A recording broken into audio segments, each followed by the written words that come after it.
We're live. Welcome, everyone, to this week's edition of Sales Team Rescue. I am your host, Jeremy Demerchant, and I'm very excited today to share something that I think will be really valuable to you. But before we dive into it, I'm doing a few shares here on Facebook just to spread the word.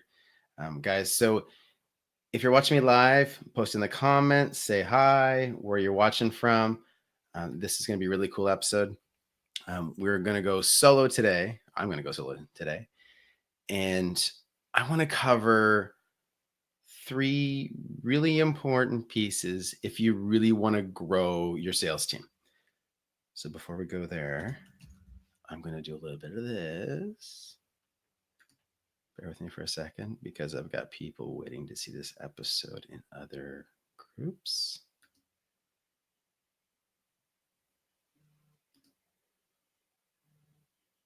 All right. All right, we got some people live. Guys, say hi.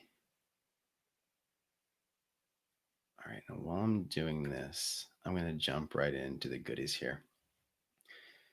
So today's episode, I am calling three keys to building seven and eight figure sales teams. And before you run away and think my business is just me and a few team members, don't run away. Okay, because what I'm going to share with you are the three keys that I used to build a sales team in a past corporate life to doing about 1.35 million a month. So technically, it makes it an eight-figure year, I guess. Um, so it works at that scale, but they're also the three key things that you need to do if you want to build any size sales team. Because what happens is that when you start inviting other people into your company, your group, your culture, things change. Okay, you can't be the person to do everything on your own. And so you need to think about not only what works best for your company, but what works best to motivate and drive those team members. So that's what I'm going to cover today. Just really quickly going to do some shares here. Guys, again, if you're watching live, let me know where you're watching from. Let me know what questions you have about building seven and eight figure sales teams.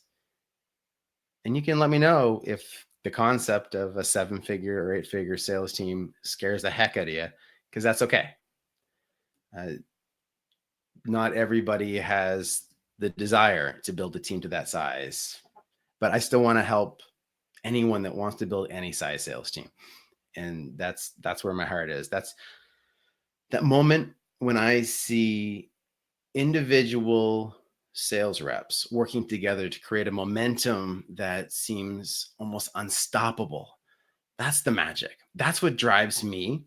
And so that's why the core piece of my business is focusing on building sales teams.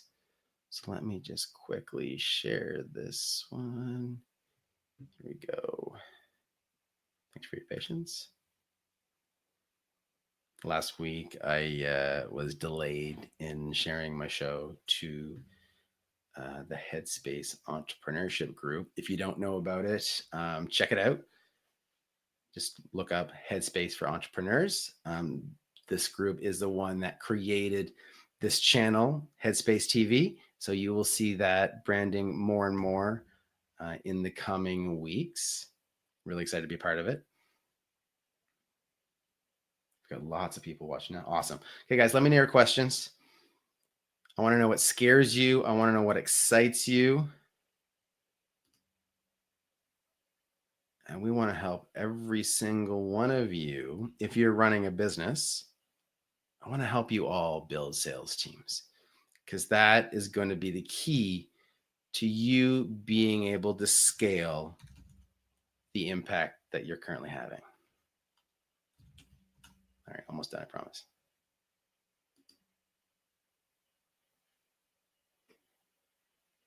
As soon as Facebook agrees with me. Awesome. Okay. So let's dive into it.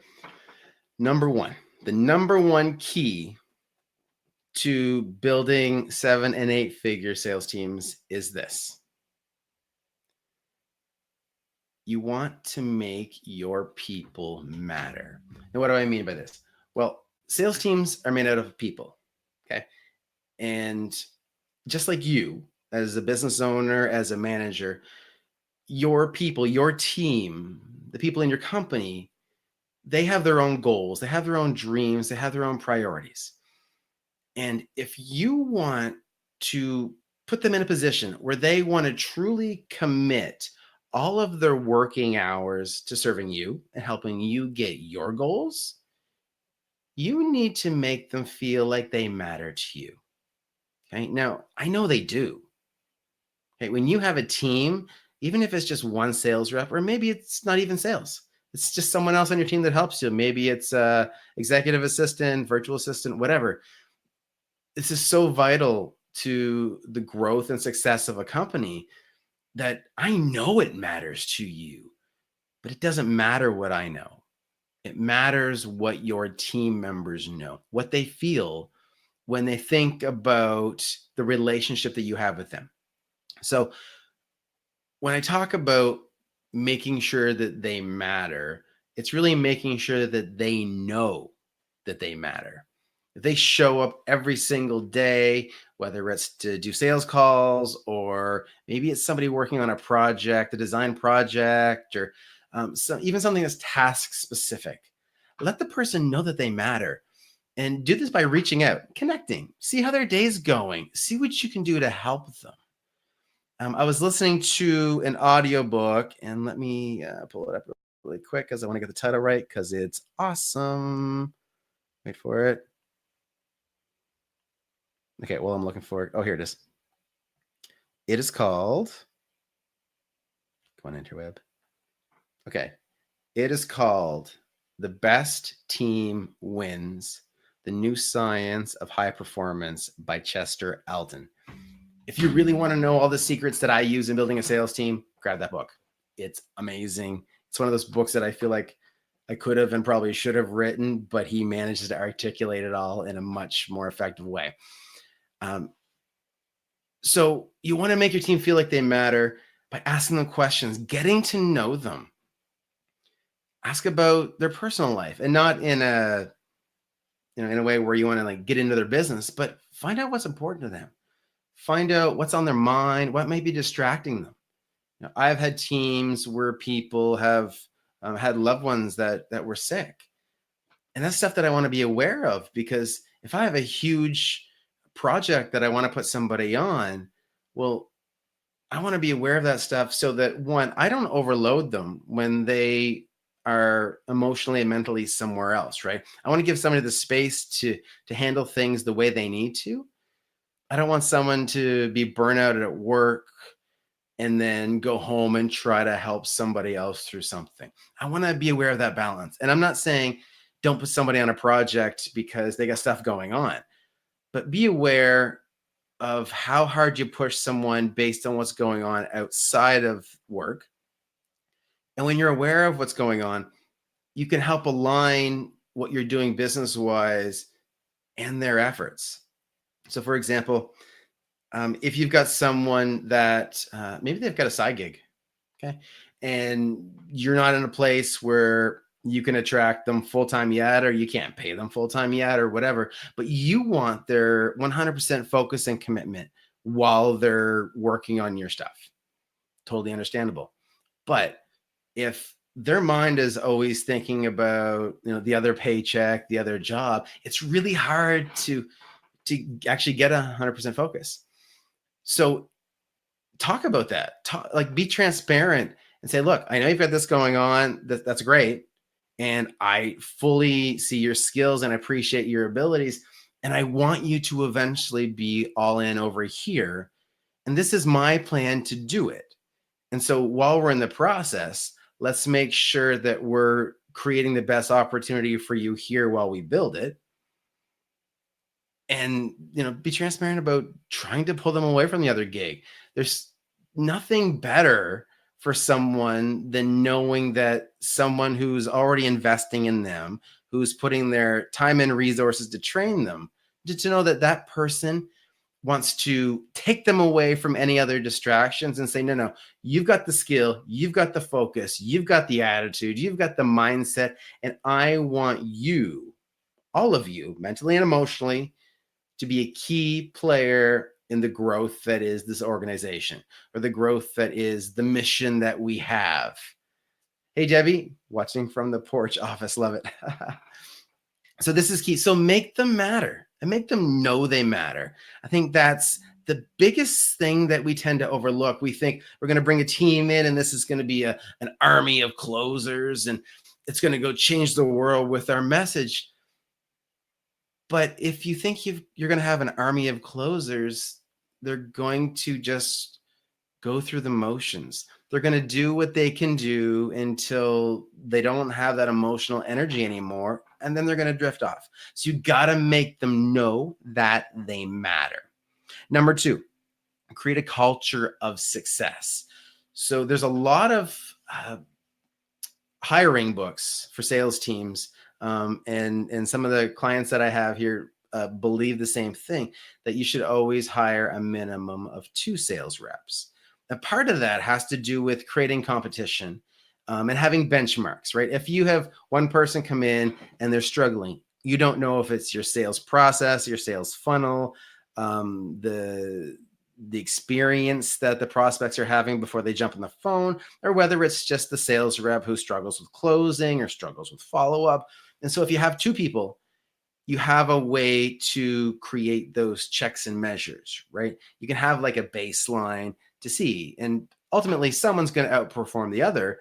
But if there's errors or issues within your sales process, it's going to show up no matter who you have doing the sales. You're going to find some people will do a whole lot better working around those challenges, but having more than one person there helps you identify where the real opportunity is in your system, so that you're not spending time on a rep who's struggling, who just really doesn't want it, or spending time coaching someone through whose conversations really are great, but they're only getting 1 lead a month and they might be closing it, but you just see they're only making me 1 sale, right? And there's lots of logistics around that, but there's some value there in having at least 2 people, so you have that balance. The other culture of success has to do with competition. Now, not like I'm going to go steal your lunch competition, but if you can create an environment of friendly competition where people can get along, they can collaborate, but they can push each other and be like, "Hey, Dave, I'm going to go close 3 sales today. What do you got on the books?" Right? And push someone and have fun with it, because it doesn't matter the sales skills you have. It doesn't matter how great your conversations are if you don't have the drive to get out and make it happen. So you need to create that culture of success where no one on the team is going to accept mediocrity. Okay, you want a high performance sales team. It doesn't matter whether it's a rep of 2 or a rep of 22 or a rep of 200 or reps of 200. This is going to be key, because there's always going to be people that will underperform.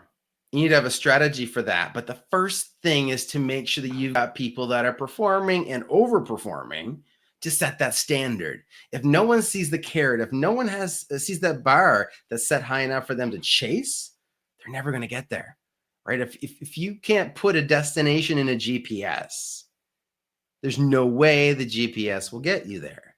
And you need to have that example of what that key performance is. And so if it's the top performing rep, maybe it's you as the manager, the director, the owner, showing what has been done and what can be done, and help your team push for that. That can be a great way to do it. But there's multiple ways, multiple strategies, but creating that culture of success where you share the wins, you've got a little competitive edge, you guys are having fun, a little nudge, nudge. Hey, I closed the sale this afternoon. What did you do? Right. Creating that experience inside is really, really powerful. Also, When there's a problem, work together to solve it. If I want to, as a sales rep, I have a problem. I want to feel comfortable saying, hey, I've got this problem. I'm stuck in this part of the conversation. When someone says, I don't have time, I don't know what to say next. Or this person says, I want to talk to my spouse or my partner. I don't know what to say next. Create a culture where that's okay. We want to move past it as fast as possible, but don't penalize someone for saying, oh, I have a problem. Okay. You want to have the resistance be around being okay with the problem, right? If they have the problem, let's talk about it. Let's find the solution. Let's work together. And you need to be open and honest about these problems in order to get better. But don't let people be okay with just having the same objection they struggle with for 3, 6, 9 months at a time. Get them in there, get other team members in there. You get in there as the coach, the manager, the owner, whatever, and help them overcome it, but do it together. Okay. Don't make it about penalizing them. If someone has the guts and the trust in the team, in the leadership to say, I'm not being as good as I can right here, give them credit for stepping up and doing it, but then give them everything they need to be able to make that shift. And then if they don't, then there's another conversation to be had. But that's number 2, create a culture of success. The other part actually with that, best practices. When someone's doing well, what are they doing? And whether it's you, the person running the team, or it's an individual rep, like if you're struggling, like Jim Padilla says, if you're on your first day in a sales role, you want to do everything you can to figure out how to start generating revenue for the company, even if you're not ready. Maybe it's go tell a friend about the products they sell. Maybe you're not ready to do a full sales process, but unless you're the only rep there, there's other people that can close, right? So what's working for people? What are they doing well that you can model? That's the fastest way to become successful in sales is listen to how somebody else is doing it that's getting the result that you want and model them. And you might modify to fit your personality a little bit, but ultimately you're going to learn some tips, some strategies, some language around how you can address these issues, these objections, these concerns in a way that just helps that prospect just seemingly float their way to a yes. But you need to listen. You need to study. You need to go back and listen to your calls if you're recording your calls, and you need to be recording your calls, by the way. Listen to your own calls, audit them yourself. Have that be part of the culture.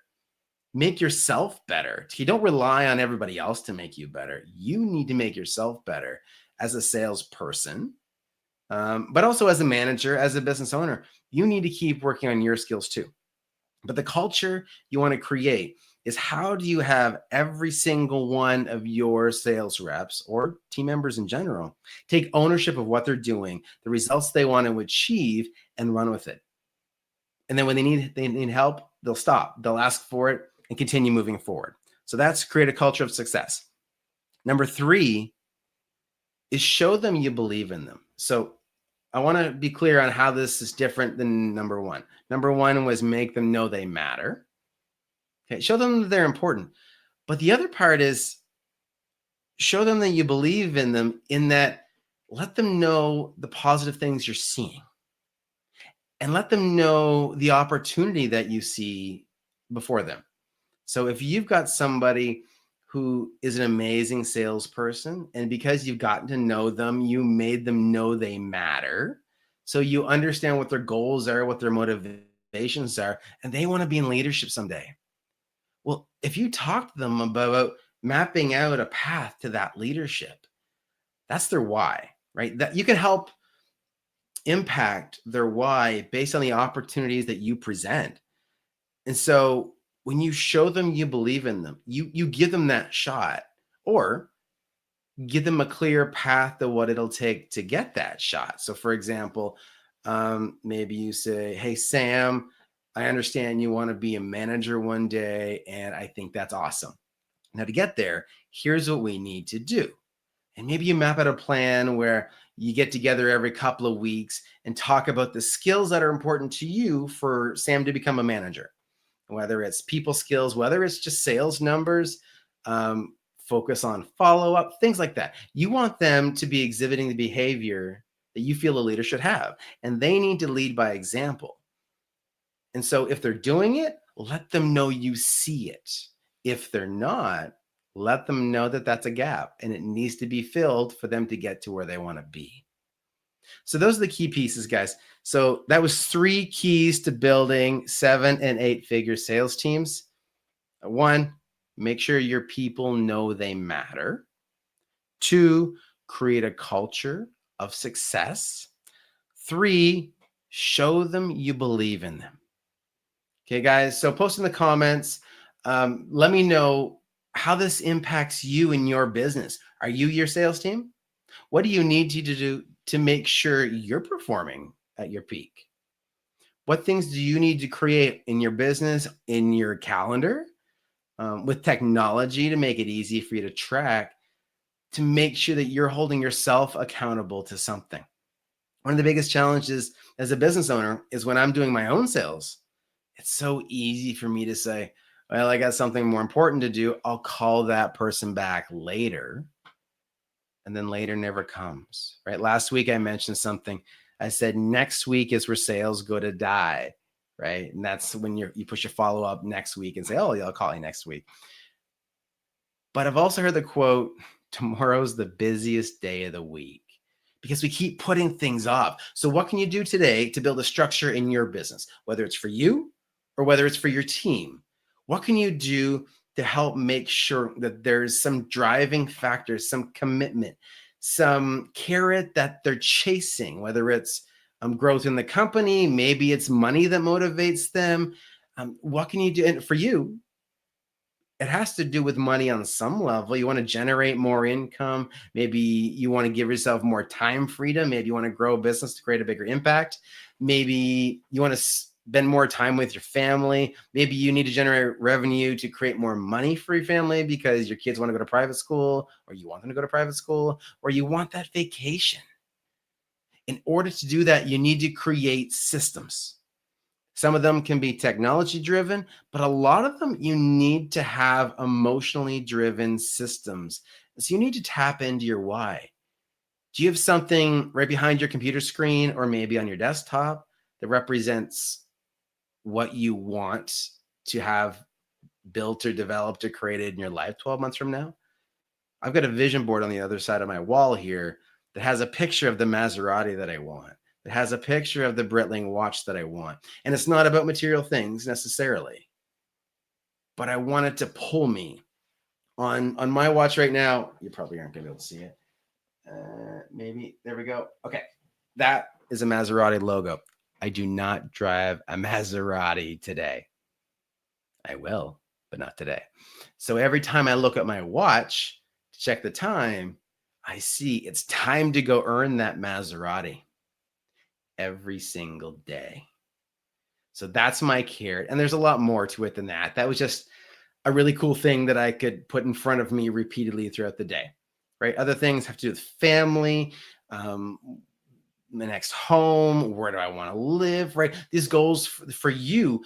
And it's the same conversation to have with yourself that you're going to have with your reps. What drives you? What motivates you? Why are you here doing this? Entrepreneurship is hard. Sales can be hard.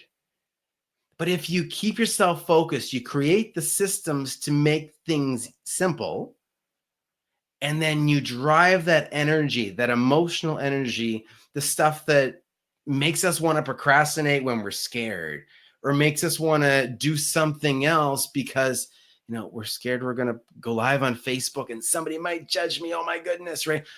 All this is fear driven.